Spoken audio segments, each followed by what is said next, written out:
Destiny 2 begins after the old world has already broken. The Red War stripped the Guardians of their power, exposed how fragile the last city really was, and forced humanity to stop treating its enemies as separate problems. That is what makes the timeline worth following. It is not just a chain of battles, but the point where the conflict expands from a war with the Cabal into a much larger struggle between the light and the darkness. From there, each expansion marks a new shift in what the people of the city understand about the universe. The enemy becomes harder to define, alliances become less reliable, and the Guardians move from survival into discovery. The first major lesson is simple. The last city learns its war was never isolated, and every victory was only part of something much older. The Red War is where Destiny 2 stops being a story about a defended city and becomes a story about what that city can survive. Gaul's invasion was not just a bigger Cabal assault. It was an attempt to break the Travelers' protection, strip the Guardians of their power, and prove that the last city existed only because the light allowed it to. Once the Traveler was caged, that idea became real. Guardians who had built their identity around resurrection had to fight like ordinary soldiers, and humanity had to face how much of its security depended on a power it did not control. The Cabal were not behaving like a local threat anymore. They were a disciplined empire with enough reach to occupy the city, scatter the vanguard, and reduce the Guardians to almost nothing. For a time, the conflict was no longer about holding ground on the edges of the system. It was about whether the Traveler itself could be silenced. That is why the Guardians' return matters so much. After the opening disaster, the Red War becomes a recovery story in the strictest sense. Reclaim power, restore contact, and rebuild the chain of command that the invasion broke. The journey back is not a quick comeback. It runs through the European dead zone, through contact with civilians surviving outside the walls, and through the slow restoration of a network that had always been bigger than the tower. That wider view makes one thing clear: the last city is not the whole of humanity, and humanity's survival has never depended on one location alone. The campaign structure reflects that reality.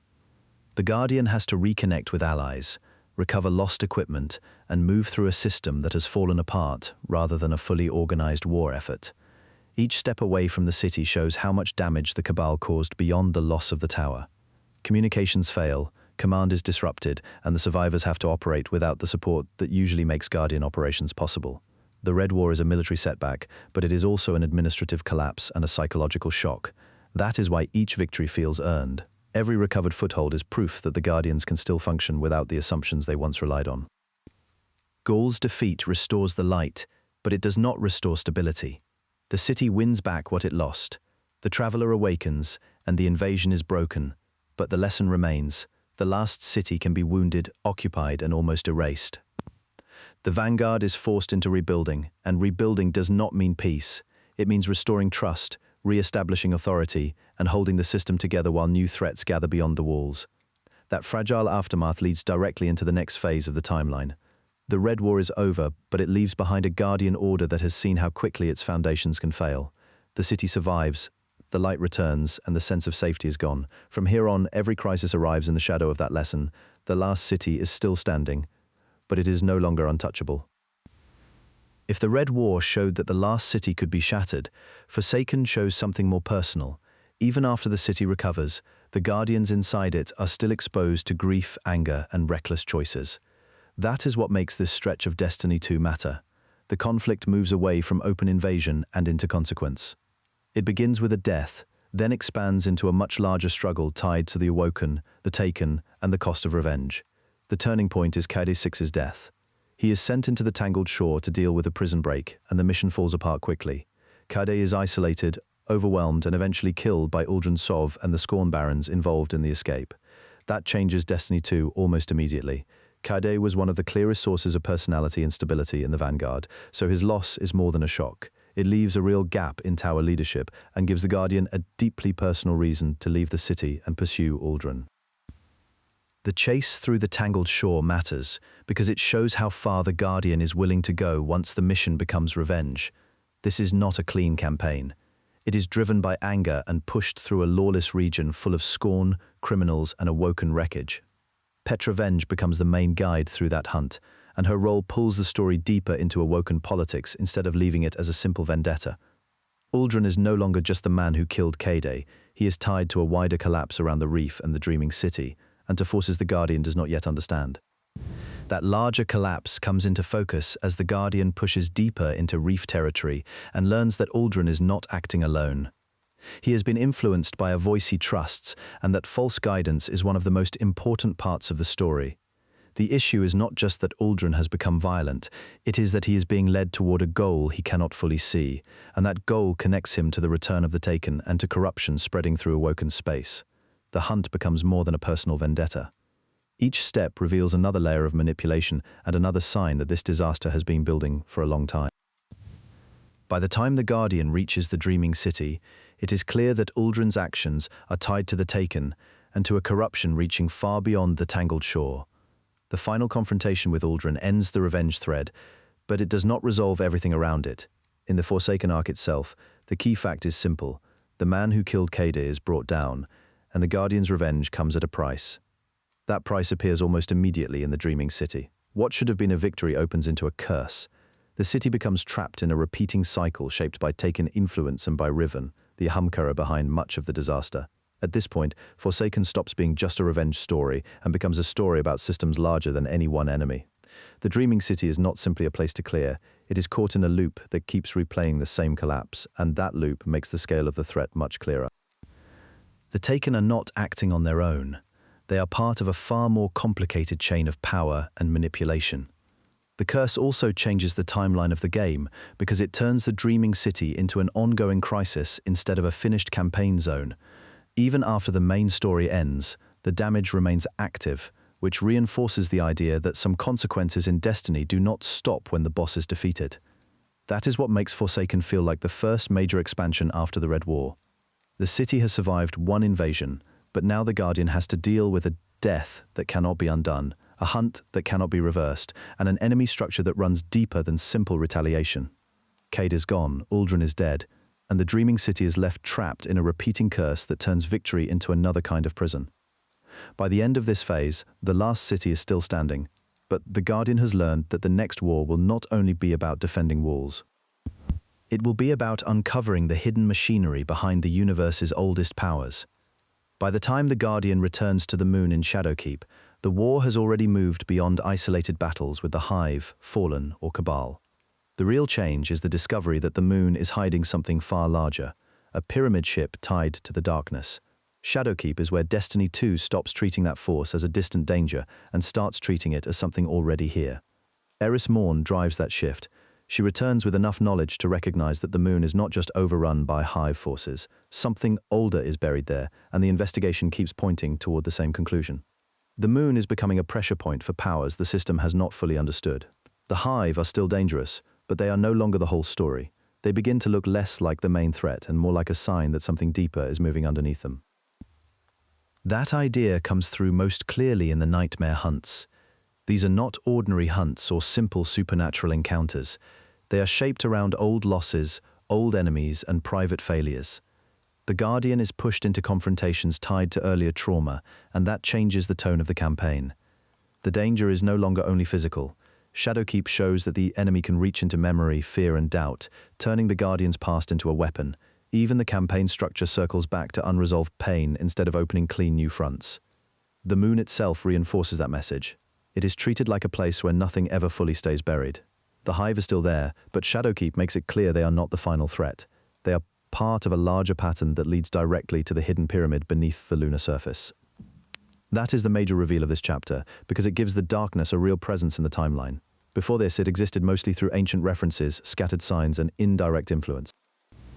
Now it has a location, and that changes the meaning of everything around it.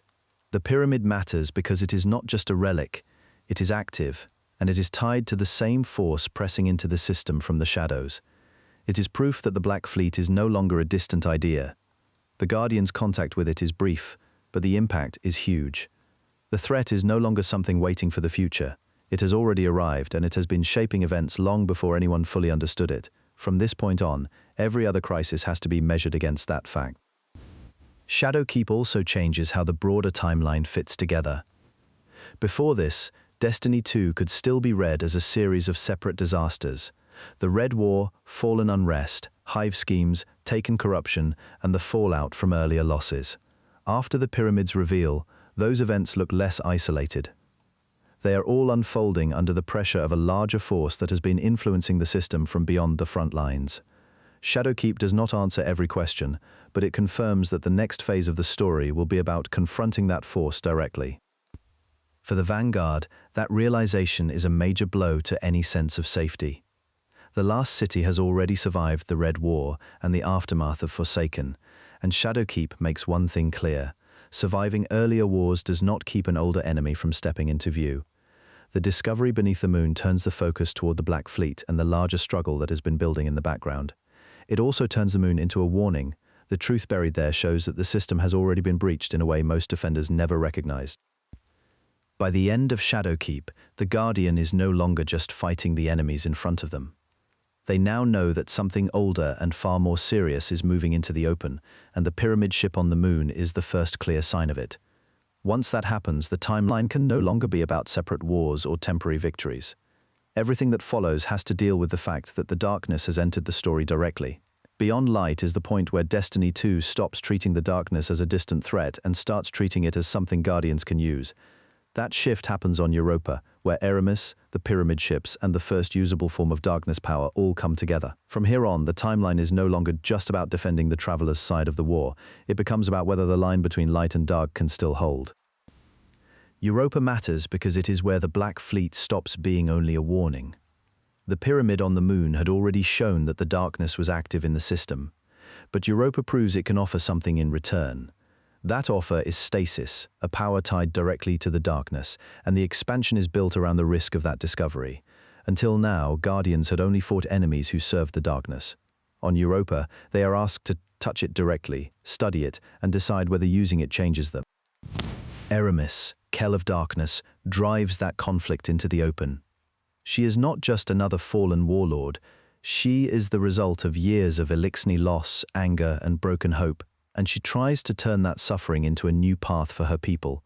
Under the influence of the pyramid, she presents the darkness as strength, survival, and revenge. That makes her more than a battlefield enemy. She is trying to reshape what the Elixni believe they can become, and she wants the darkness to define that future. Her campaign on Europa is built around the idea that the old order failed her people, and that only a harder, colder philosophy can save what remains. The Guardian's role is what makes the expansion so important. Instead of only fighting Eramis with light-based abilities, the Guardian is pulled into direct contact with stasis and begins using it. That is a major break from everything the series had established before. Up to this point, Guardians were defined by their connection to the Traveler and the light. Now one of them is learning to use a power associated with the darkness without being consumed by it. That does not settle the danger, it deepens it. The question becomes whether darkness is always corrupting or whether it can be controlled without giving into it. Varix adds another layer to the conflict.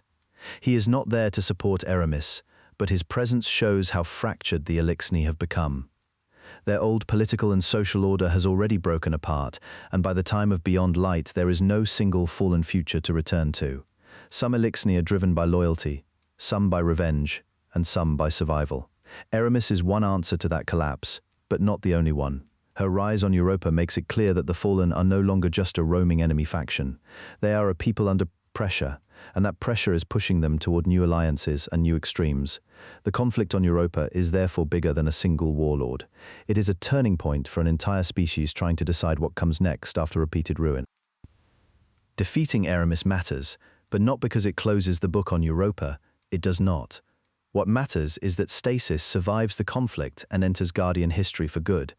Once that happens, the old assumption that Guardians must stay entirely on the side of the light is gone. The Vanguard cannot treat the issue as theoretical anymore. If darkness can be used, then refusing it may mean refusing a real advantage. If it can be used responsibly, then the Guardian Order has to change around that fact. From this point on, every new power drawn from the darkness carries a political as well as a moral cost. That is why Beyond Light also creates tension inside the Last City. Not everyone sees Stasis the same way. Some understand the need to adapt to a new threat. Others see the use of darkness as the start of a familiar kind of corruption. Both reactions make sense, because Destiny has already shown how often power comes with a cost. The difference now is that the cost is no longer distant or hidden. The Guardian has already crossed that boundary, and the people around them have to live with the consequences. Even if stasis is useful in battle, it cannot be separated from the unease it creates among allies. This also changes the way the Black Fleet is understood. The pyramid on the moon was the warning, but Europa proves the warning came with an offer. The darkness is not just arriving as an invasion force, it is trying to persuade, divide, and recruit. That makes the conflict much harder than a normal war. An army can be resisted. An idea that grants strength while asking what kind of person you are becoming is much harder to answer. Europa shows that the darkness is not content to destroy from a distance. It wants to tempt its enemies into proving its point for it. By the end of Beyond Light, the timeline has entered a new phase. Eramis has been stopped, but her influence on the Elixni story does not end there. Stasis is now part of Guardian history, and the debate around it has already split opinion in the city. Most importantly, the boundary between light and dark is no longer absolute. The Guardian has crossed it, and the next part of the story has to deal with what that choice really means. The war is no longer simply Traveler versus Black Fleet. It is becoming a conflict over what kind of power can be taken, what it costs to wield it, and whether survival now depends on breaking the rules that once defined the Guardians themselves. The Witch Queen is where Destiny 2 stops feeling like a sequence of separate attacks and starts revealing the hidden structure behind them. Savathun is the pivot point. She does not come in as a simple conqueror.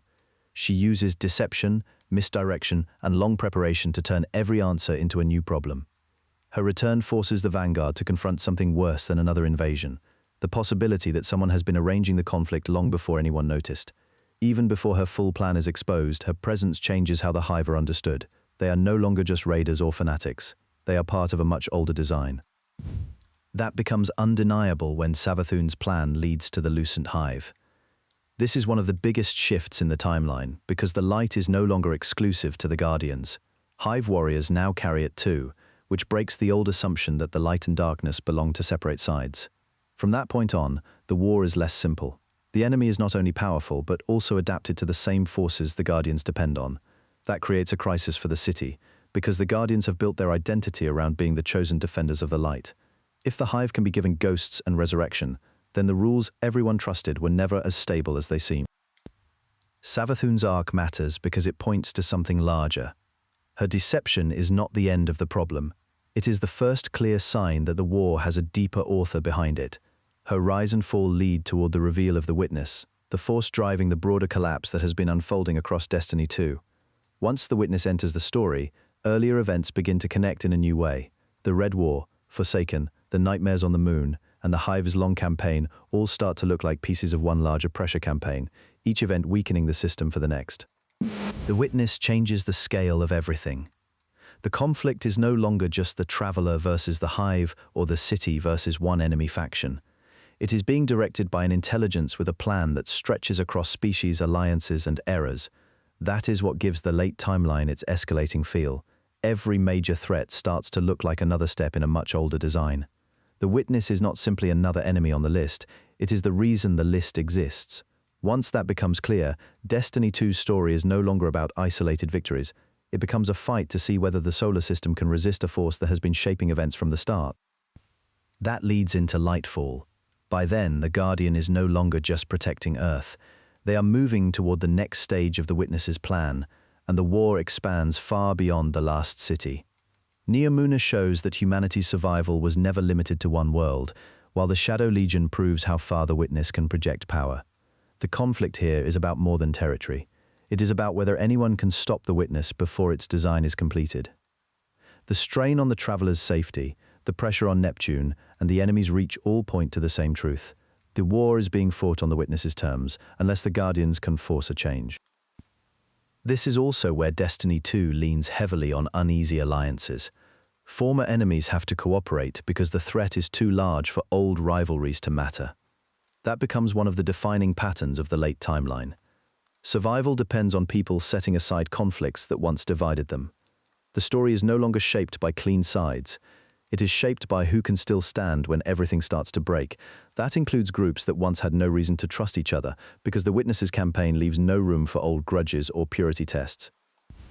Final Shape brings that whole arc to its end. The Guardian and their allies enter the Witness's domain and face the result of everything the Light and Darkness saga has been building toward since Destiny 2 began.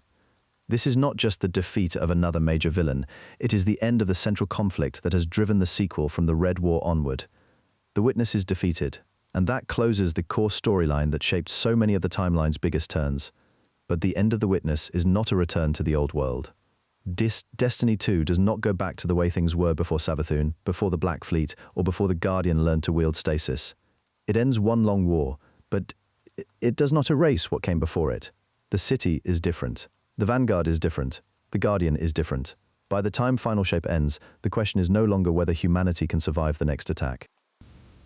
It is what kind of future can be built now that the Witness's design has finally been broken. That is the shape of the Destiny 2 timeline. It starts with the last city under siege and humanity recovering from the Red War, then widens as each crisis reveals a larger pattern. The story moves from the Traveler's survival to the return of the darkness, the rise of stasis, the collapse of old alliances, and the open war against the Witness and its system. By the end, Destiny 2 is no longer just about defending the city. It is about living in a universe where light and darkness are both active, and the old rules no longer hold. The Final Shape ends the Witness's design, but it does not restore the past.